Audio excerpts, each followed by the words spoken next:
আমি কিছুদিন আগে ঘটের ফুল নিয়ে গেছিলাম, তারপরে তার এক সপ্তাহের মধ্যে পুজো দিতে বসেছি, তখন বড় একটা সাপ আমার সামনে আসলো। আমি চিৎকার করে আমার বরকে ডেকেছি, আমার দিকে তাকালো, তাকে সাপটা এমনি বেরিয়ে চলে গেল, আর দেখতেও পারলাম না। তারপরে তার 2-3 দিন পর আমার বাথরুমের ওপরে আওয়াজ, মানে সে বড় বিশাল জোরে আওয়াজ, মানে আমি ভার হয়ে গেছে, শরীর কাটা দিচ্ছে।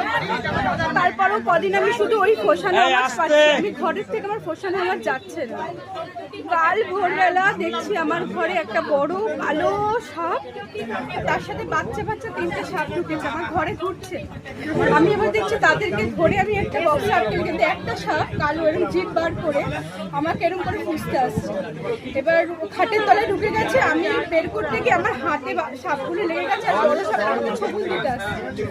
আমি এরকম হাত ছিটকে দিয়েছি আর চিৎকার করে কেঁদে উঠেছি, ভয়ে।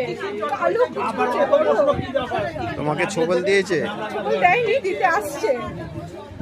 আর ওই আওয়াজ মায়ের নিঃশ্বাস এরকম হয় একজন বড় বড়, সেই নিঃশ্বাসের আওয়াজ আমি শুনেছি।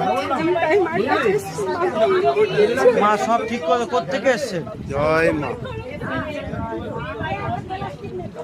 মাঝখানে আমার